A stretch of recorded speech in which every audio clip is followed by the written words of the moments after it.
Sir खत्म, sir मुझे खत्म, सर सुनिए सर, मैंने करीब से 6 फीट से गोलियां देखी, मुझे बोलने दीजिए सर। हो सकता है कि कल दिन ना देखूं मैं, अगर मैं यहां पर नहीं बोलूंगा तो कहां बोलूंगा सर? आप मुझे प्लीज बोलने दीजिए सर।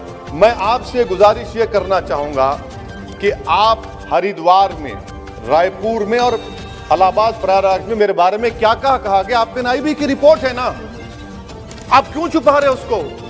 देखिए, मैं मौत से नहीं डरने वाला हूं, हम सबको जाना है इस दुनिया से, बल्कि मैंने कह दिया कि मैं इस वतन में पैदा हुआ, मेरी मां की कोख से तो जमीन पर लिटाया गया।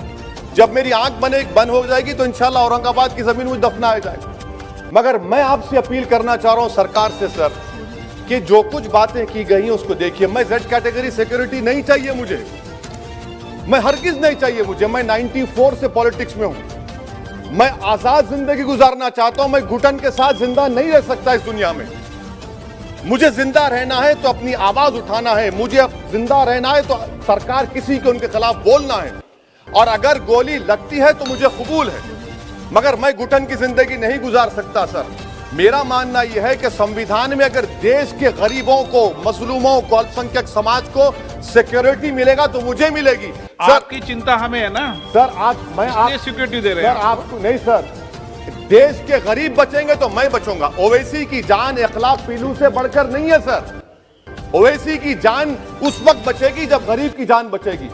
इसीलिए मैं आपके जरिए सरकार से अपील करना चाहूंगा कि सर, इस नफरत को खत्म करिए, इस नफरत को खत्म करिए और इस पर आप गौर करिए। मैं नहीं लूंगा सिक्योरिटी, मैं जेड कैटेगरी नहीं चाहता हूं सिक्योरिटी। मुझे ए कैटेगरी का शहरी बनाइए, आप मुझे ए कैटेगरी का शहरी बनाइए। आपने उस बात की मैं आपका शुक्रिया अदा करता हूं।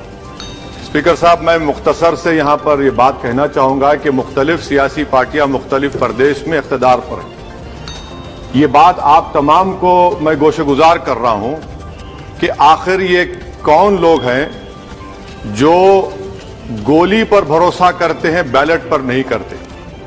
आखिर ये कौन लोग हैं जो इतना रेडिकलाइज हो चुके हैं कि इनको इस संविधान पर एतमाद नहीं रहा, उनको अंबेडकर के बनाए हुए संविधान के खिलाफ हैं, जो इतनी नफरत पैदा करते हैं? आखिर ये कौन लोग हैं? मैं इसको सियासी गुफ्तगू नहीं करूंगा, ये सबके लिए छोड़ रहा हूं, क्योंकि जहां तक मुझे मालूम कि मैं 2 मर्तबा का विधायक हूं, 4 मर्तबा का सांसद हूं, और अगर इस तरह से अगर राजनीति आगे बढ़ेगी कि टोल गेट पर गाड़ी रुकती है और 4 राउंड गोलियां चलाई जाती हैं, आखिर इन नौजवानों को ये कैसे रेडिकलाइज हुए? और मैं सरकार से पूछना चाहता हूं कि क्या उन्होंने ये रेडिकलाइजेशन सैयद कुतुब की किताब पढ़कर रेडिकलाइज हुए, अब्दुल्ला अजाम की किताब पढ़कर रेडिकलाइज हुए, या अयमन अल ज़ोहरी की किताब पढ़कर रेडिकलाइज हुए?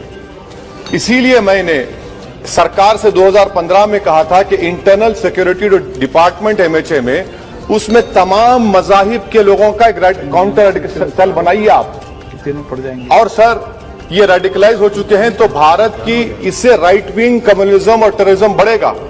मैं आपसे अपील कर रहा हूं कि जो गलती एनडीए 1 में की थी, आप वही करने जा रहे हैं। आपको नुकसान होगा, आपकी सरकार को नुकसान होगा, देश को तो, देश की सालिमियत को खतरा तो पैदा हो रहा है। सर, मैं आपके जरिए से सरकार को यह भी बताना चाहूंगा कि जिन लोगों ने यह रेडिकलाइजेशन किया है, आप इस पर गौर करिए, इन पर यूएपीए क्यों नहीं लगाते आप? अगर कोई स्पीच देता है, अगर कोई फेसबुक पर किसी क्रिकेट मैच पर किसी टीम की तायीद करता है तो यूएपीए लगता है। एक सिटिंग एमपी के ऊपर यूएपीए नहीं लगेगा सर, मैं सरकार पर छोड़ता हूं। सर, चौथी बात यह है कि रेडिकलाइजेशन की जब बात होती है, हमने